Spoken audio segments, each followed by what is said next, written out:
అందరికీ నమస్కారం. కథ విందామా తెలుగు ఆడియో ఛానల్‌కి స్వాగతం. ఈరోజు నేను చదవబోయే కథ 'కనువిప్పు'. రచన యశోద కైలాస్ పులుకుర్తి గారు. ఇక కథలోకి వెళ్ళిపోదామా? నీలిమ ఆఫీస్ నుండి ఇంటికి వచ్చేసరికి ఇల్లు ఒక రణరంగంలా ఉంది. హాల్లో 5 ఏళ్ల కూతురు నిత్య ఇంకా యూనిఫామ్‌లోనే ఉంది. 3 ఏళ్ల శరత్, నిత్య కలిసి న్యూస్ పేపర్‌ను చింపి ముక్కలు చేస్తున్నారు. తమ్ముడి మీద తన అధికారాన్ని చూపిస్తూ నిత్య వాడి మెడను వంచి దెబ్బలు కొడుతూ ఉంటే వాడు గుక్క పెట్టి ఏడుస్తున్నాడు. నిత్య స్కూల్ బ్యాగ్, విడిచిన షూస్ సోఫాలోనే చెరో పక్క విసిరేసినట్టుగా ఉన్నాయి. అప్పుడే లోపల నుండి అత్తగారు, పక్కింటి రామలక్ష్మి గారు వచ్చారు. రామలక్ష్మి గారు నీలిమ వైపు ఓరగా చూస్తూ, "వస్తానండి పార్వతి గారు" అంటూ వీడుకోలు తీసుకుని వెళ్ళిపోయింది. రోజు దాదాపుగా అదే పరిస్థితి. నీలిమ ఆఫీస్ నుండి వచ్చేసరికి కాస్త పిల్లలను సముదాయించడం, మనవరాలకి స్కూల్ యూనిఫామ్ మార్పించడం లాంటి పనులేవి అత్తగారు చేయరు. తను పెద్దగా ఆవిడ నుండి ఏమీ ఆశించడం లేదు కూడా. 3 ఏళ్ల శరత్‌ను రోజంతా ఆవిడే చూసుకుంటున్నారు కదా అని కూడా నీలిమ జాలిపడుతుంది. కానీ ఆ బాధ్యత ఇంక తప్పదురా దేవుడా అనుకుంటూ, కోడలు ఎప్పుడొస్తుందా, ఆ బాధ్యత నుండి విముక్తి అవుదామా అనుకుంటుందావిడ. గవర్నమెంట్ ఇరిగేషన్ డిపార్ట్మెంట్లో జూనియర్ ఇంజనీర్‌గా పనిచేస్తోంది నీలిమ. ఆమె భర్త కృష్ణమోహన్ జూనియర్ కాలేజీలో ఫిజిక్స్ లెక్చరర్. కాలేజీ తర్వాత అక్కడ విద్యార్థులకు ఎంసెట్, ఐఐటి కోచింగ్ క్లాసెస్ తీసుకుని రాత్రి 7 గంటలకు గానీ అతను ఇంటికి రాడు. ఇంట్లో పొద్దుటే లేచి టిఫిన్, వంట చేసి కూతుర్ని స్కూల్కి పంపించి అప్పుడు ఆఫీస్కి బయలుదేరుతుంది నీలిమ. 3 ఏళ్ల శరత్ స్నానం కూడా నీలిమే చేయించాలి. మొదట్లో అత్తగారు చేయిస్తారనుకుంటూ ఆఫీస్కు వెళ్ళిపోయేది. కానీ ఒకరోజు అత్తగారు, "వాడికి స్నానం చేయించడం నా వల్ల కాదమ్మాయి, ఆ పని కూడా నువ్వే పూర్తి చేసి వెళ్ళమని" చెప్పింది. మామగారు లేని మూలాన అత్తగారు వీరితోనే ఉంటారు. కోడలు పొద్దుటే ఆఫీస్కు వెళితే ఎప్పటికో వస్తుంది పాపం. చేయగలిగిన సహాయం చేద్దామని కూడా ఆవిడ అనుకోరు. నీలిమది సర్దుకుపోయే స్వభావం. ఆఫీస్ నుండి ఇంటికి రాగానే కాసేపు కూడా కూర్చోకుండా వెంటనే పనిలోకి దిగుతుంది. భర్త వచ్చేసరికి ఇంటిని, పిల్లలను నీట్‌గా, ప్రశాంతంగా ఉంచాలని నీలిమ తాపత్రయం. నీలిమ ఆఫీస్‌కి వెళ్ళాక భోజనం చేయగానే పక్కింటి రామలక్ష్మి గారు వచ్చేస్తారు. ఆవిడ కోడలు హౌస్ వైఫ్. అన్నీ ఆ అమ్మాయే చూసుకుంటుంది. ఈవిడకు పని పాట ఉండదు, తోచదు. పార్వతమ్మ గారింటికి వచ్చేస్తుంది. ఇక వారిద్దరి కాలక్షేపం లోకంలోని కోడళ్ళే. చుట్టుపక్కల ఇళ్లల్లోని కోడళ్ళు, బంధువులింట కోడళ్ళే కాకుండా వారి కోడళ్ళ గురించి కూడా అనర్గళంగా చర్చలు చేసుకుంటూ, వాళ్లపై లేనిపోని అభియోగాలు చేస్తూ సంతృప్తి పడిపోతారు. "మీరు చూడడం ఏమిటండి, మీ మనవణ్ణి ఈ వయసులో, మీ కోడలేమో టిప్ టాప్గా తయారై ఆఫీస్కి వెళ్తూ లక్షలు లక్షలు సంపాదిస్తోంది. మీరేమో ఒక పని మనిషిలా పొద్దుటి నుండి సాయంత్రం వరకు ఈ పిల్లాన్ని సాకడమేంటి? హాయిగా ఈ వయసులో ఏ బాదరబందీలు లేకుండా స్వేచ్ఛగా ఉండాలి గాని" అంటూ లేనిపోని ఆలోచనలు పార్వతమ్మ గారి తలకాయకు అంటిస్తుంది. నీలిమ పెళ్ళై అత్తవారింటికి వచ్చాక అత్తగారు నీలిమతో బాగానే ఉండేది. ఆవిడే వంట పని అంతా చూసుకునేవారు. మనవరాలు పుట్టాక కూడా ఆ పాపను బాగానే చూసేవారు. ఎప్పుడైతే రామలక్ష్మి గారు వారి పక్కింట్లోకి వచ్చారో అప్పటి నుండి ఆవిడలో మార్పు చోటు చేసుకుంది. రామలక్ష్మి గారి కోడలు ఉద్యోగస్తురాలు కాదు.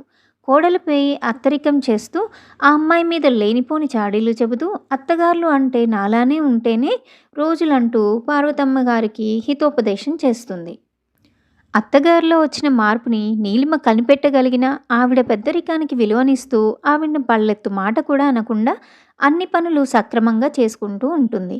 ఒకరోజు రాత్రి అందరూ భోజనాలు చేస్తుండగా పార్వతమ్మ గారు కొడుకుతో, "ఒరేయ్ కృష్ణ, మీ మామయ్యను చూసి చాలా రోజులైంది. విజయవాడ వెళ్ళి మామయ్య ఇంట్లో ఒక వారం రోజులుండి వస్తానురా" అనేసరికి కృష్ణమోహన్, "అదేంటమ్మా, ఇప్పుడు వెళ్ళడం ఏంటి? శరత్‌ని ఎవరు చూస్తారు? నిత్య స్కూల్ నుండి వచ్చాక ఎక్కడుంటుంది? నాకు సెలవు పెట్టడం కుదరదు. మరి నీకు నీలు? అమ్మ వచ్చే వరకు సెలవు పెట్టగలవా?" అన్నాడు. "అయ్యో, అస్సలు కుదరదండి. టెండర్స్ కాల్ఫర్ చేశాం. వాటి ఓపెనింగ్స్ అవి చాలా ఉన్నాయి. నేను తప్పకుండా అటెండ్ అవ్వాలి. ఈ నెలంతా బిజీనే. కానీ పాపం అత్తయ్య గారు వెళ్తానంటున్నారు. ఎలా?" అంటూ భర్త వైపు సాలోచనగా చూసింది. అప్పుడైనా ఆవిడ పోనీలేరా, తర్వాత వెళ్తానని అనలేదు. ఇంతలో నీలిమే, "పోనీలండి, అత్తయ్య గారిని పంపిద్దాం. ఆవిడకు కూడా కొంచెం మార్పు, విశ్రాంతి కావాలి కదా. నేను మా పిన్ని కూతురు కళ్యాణి ఇంట్లో బాబుని దింపేసి ఆఫీస్కి వెళ్తాను. మన ఆటో డ్రైవర్తో నిత్యను స్కూల్ అయిపోయిన తర్వాత కళ్యాణి ఇంట్లో దింపమంటాను. నేను ఆఫీస్ నుండి వస్తూ పిల్లలిద్దరిని తెచ్చేసుకుంటాను అంది. నీలిమ పిన్ని కూతురు ఉండేది పక్క వీధిలోనే. అవసరానికి సహాయపడుతూ ఉంటుంది. ఎలా ఉంది ఐడియా అంటూ భర్త వైపు చూసింది. బాగానే ఉంది కానీ మెయింటైన్ చేసుకోగలవా నీలు అన్నాడు. పర్వాలేదండి. అన్నీ కావాలంటే కుదరవు. రేపు ఆదివారమే కదా! అత్తయ్య గారిని ట్రైన్ ఎక్కించండి. మీ మామయ్య గారికి ఫోన్ చేసి చెప్పండి అంటూ గ్రీన్ సిగ్నల్ ఇచ్చింది. ఏ సమస్యనైనా చక్కగా త్రుటిలో పరిష్కరించగలిగే నీలిమ అంటే కృష్ణమోహన్కు చాలా ఇష్టం. ఇంట్లో పనులన్నీ ఓర్పుగా, నేర్పుగా నిర్వహించుకుంటుంది. ఏనాడు తన మీద చికాకు పడని భార్య అంటే ఎంతో అనురాగం అతనికి. అసలు పార్వతమ్మ గారి ప్రయాణానికి నారు పోసింది రామలక్ష్మి గారే. మీరు మీ మనవణ్ణి, మనవరాల్ని చక్కగా చూసుకుంటున్నారు కాబట్టి మీ కోడలి ఆటలు సాగుతున్నాయి. మీ విలువేమిటో తెలిసి రావాలంటే ఒక వారం 10 రోజులు మీరెక్కడికైనా వెళ్ళిపోండి. అప్పుడు మీ కోడలు లబోదిబోమంటుంది. అప్పుడప్పుడు ఇటువంటి చురకలు అంటించకపోతే ఈనాటి కోడళ్ళు మరీ పేట్రేగిపోతారు అంటూ చెవిలో నూరిపోసింది. మర్నాడు ఆదివారం తల్లిని విజయవాడకు ట్రైన్ ఎక్కించి వచ్చాడు కృష్ణమోహన్. నీలిమ అనుకున్నట్టుగా యథాప్రకారం పొద్దుటే అన్ని పనులు పూర్తి చేసుకుని బాబుని కళ్యాణి ఇంట్లో దిగబెట్టి ఆఫీస్కు వెళ్ళిపోతుంది. ఇక్కడ పార్వతమ్మ రామలక్ష్మి గారి మాటల ప్రభావంలో పడిపోయి అన్నగారింటికి వచ్చిందే కానీ ఆవిడను ఎవరూ ఆప్యాయంగా ఆదరించనే లేదు. అన్నగారికి వదినగారికి పార్వతమ్మ పట్ల అభిమానం ఉన్నా ఇంట్లోని మిగతా వారికి ఆవిడ రాక అసహనంగా ఉంది. ముఖ్యంగా ఆ ఇంటి కోడలికి. అసలు పార్వతమ్మను సరిగ్గా పలకరించనే లేదు ఆ అమ్మాయి. అన్నయ్య కోడలు రేఖ అహంభావి అని పార్వతమ్మ విని ఉంది. చదువుకున్న అమ్మాయి అయినా ఉద్యోగం చేయదు. ఇంట్లో అన్ని పనులు వదినగారే చేయాలి. వదిన పొద్దుటే లేచి యంత్రంలా ఇంట్లో పనులన్నీ చేయడం చూసింది. కనీసం ఆ అమ్మాయి తన పిల్లల్ని కూడా పట్టించుకోదు. ఎప్పుడూ మొబైల్ ఫోన్ చేతిలో పట్టుకొని ఏదో అజమాయిషీ చేస్తున్నట్లు అటు ఇటు తిరుగుతూ ఇంట్లో బాధ్యతలన్నీ తనే నిర్వహిస్తున్నట్లుగా బిల్డప్ ఇస్తుంది. ఎప్పుడు చూసినా ఫుల్ మేకప్లో ఉంటుంది. ఎవరో ఒకరు స్నేహితులంటూ వస్తూనే ఉంటారు. మామగారి ఎదుటే పొట్టి పొట్టి టీ షర్ట్స్, జీన్స్లో తిరుగుతూ ఈనాటి ఆధునికతకు ప్రతీకగా ఉంటుంది. పెడసరి మాటలతో మామగారిని, అత్తగారిని చిన్నబుచ్చుతూనే ఉంటుంది. అన్నయ్య, వదిన ఆ అమ్మాయి ప్రవర్తనకు ఆవేదన పడటం ప్రత్యక్షంగా గమనించింది పార్వతమ్మ. పార్వతమ్మ వచ్చి వారం రోజులు గడిచిపోయాయి. కొడుకు కోడలు మామూలుగా యోగక్షేమాలు అడుగుతూ ఫోన్ చేస్తున్నారే తప్ప వచ్చేయమని మాత్రం అనడం లేదు. అమ్మను వచ్చేయమంటానని కృష్ణమోహన్ అంటున్నా నీలిమే అయ్యో పాపం ఆవిడను కొన్నాళ్ల పాటు ఉండనీయండి, మీ మామయ్య అత్తయ్యలతో ఆవిడకు చక్కని కాలక్షేపం అవుతుందేమో అంటూ భర్త ప్రయత్నాన్ని వారించింది. మరో 5 రోజులు గడిచిపోయాయి. ఒకరోజు రేఖ పార్వతమ్మ దగ్గరకు వచ్చి, ఇంకా మీరు ఇక్కడ ఎన్ని రోజులు ఉంటారండి? అసలు మీకు తిరిగి మీ ఊరు వెళ్ళిపోవాలన్న ఉద్దేశం లేనట్లుగా కనపడుతోందే అనేసింది టక్కున. మిమ్మల్ని మీ అబ్బాయి కోడలు ఇక్కడికి శాశ్వతంగా పంపేయలేదు కదా? అదో జోక్లాగా అంటుంటే పార్వతమ్మ గారి ముఖం నల్లగా మాడిపోయింది. నోట మాట రావడం లేదు.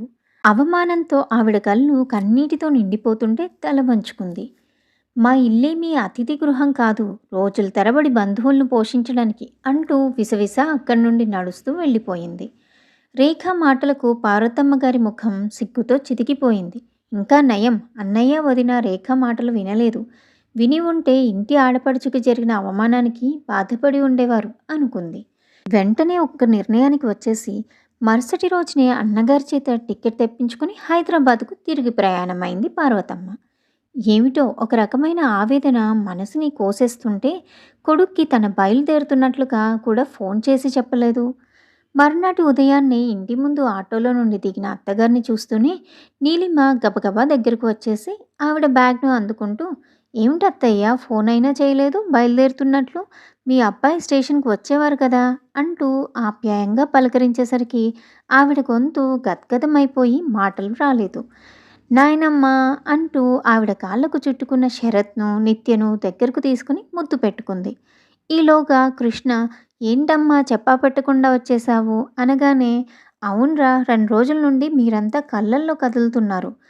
ముందుగా చెప్పేదేముందిలే అని అప్పటికప్పుడు అనుకుని బయలుదేరి వచ్చేశాను. నాకేమైనా ఊరు తెలియదా ఏమన్నా?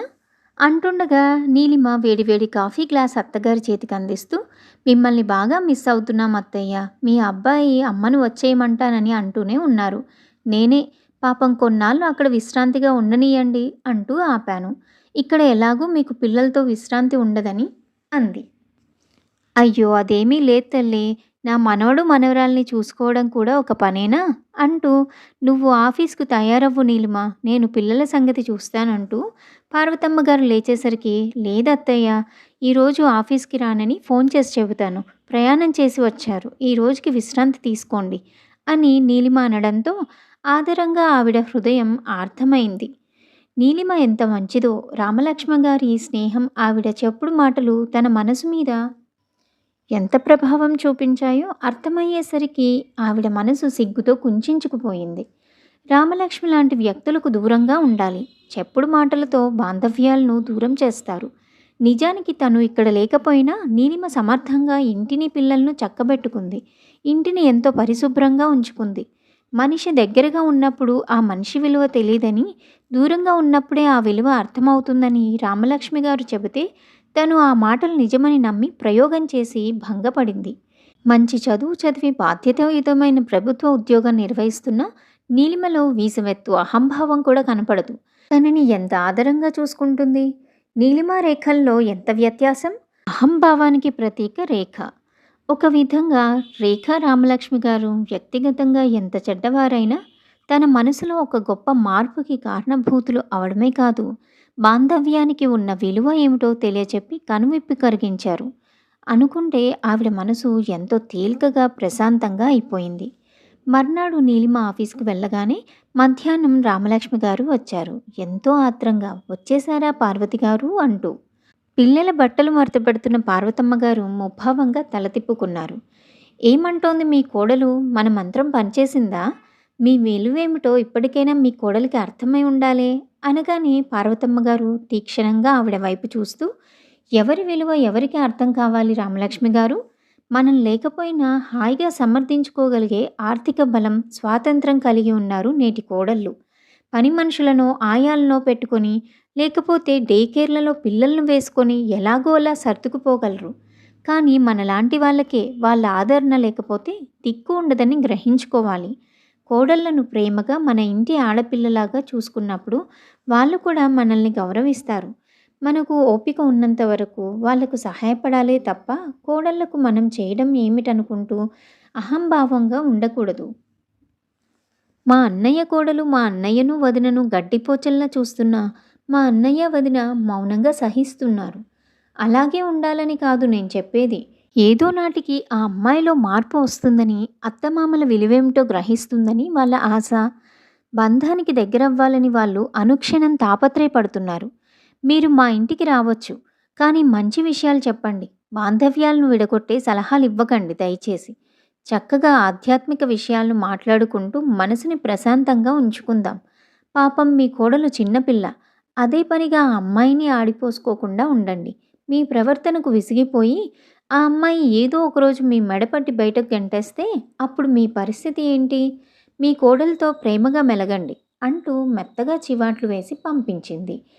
ఆ సాయంత్రం నీలిమ ఆఫీస్ నుండి ఇంటికి వచ్చేసరికి ఇల్లంతా ఎంతో నీట్గా సర్దింది. పిల్లలు శుభ్రంగా కడిగిన ముత్యాల్లా మెరిసిపోతున్నారు. నీలిమ రాకను చూసిన పార్వతమ్మ గారు, వచ్చావా నీలిమ అంటూ వేడివేడిగా కాఫీ కప్పులో పోసి నీలిమకు అందించారు. అయ్యో అత్తయ్య, మీకెందుకు శ్రమ అని నీలిమ ఆదరంగా అనేసరికి ఆవిడ హృదయం ఒక అనిర్వచనీయమైన అనుభూతికి లోనైంది. భగవంతుడా, నాకు ఈ అదృష్టం చాలు అంటూ ఆ దేవుడికి మనసులోనే కృతజ్ఞతలు సమర్పించుకున్నారు పార్వతమ్మ గారు. ఇంతటితో ఈ కథ సమాప్తం. ఈ కథ మీకు నచ్చినట్టయితే లైక్ చేయండి మరియు షేర్ చేయండి. ఇంతవరకు నా ఛానల్ సబ్స్క్రైబ్ చేసుకోకపోయింటే కింద ఉన్న రెడ్ కలర్ సబ్స్క్రైబ్ బటన్ నొక్కి సబ్స్క్రైబ్ చేసుకోగలరు. నాకేదైనా సలహాలు సూచనలు ఇవ్వదలిస్తే కమెంట్ బాక్స్లో కమెంట్ చేయగలరు. బెల్ సింబల్పై నొక్కినట్టయితే నా కొత్త కథల నోటిఫికేషన్ మీకు తెలుస్తుంది. ధన్యవాదములు.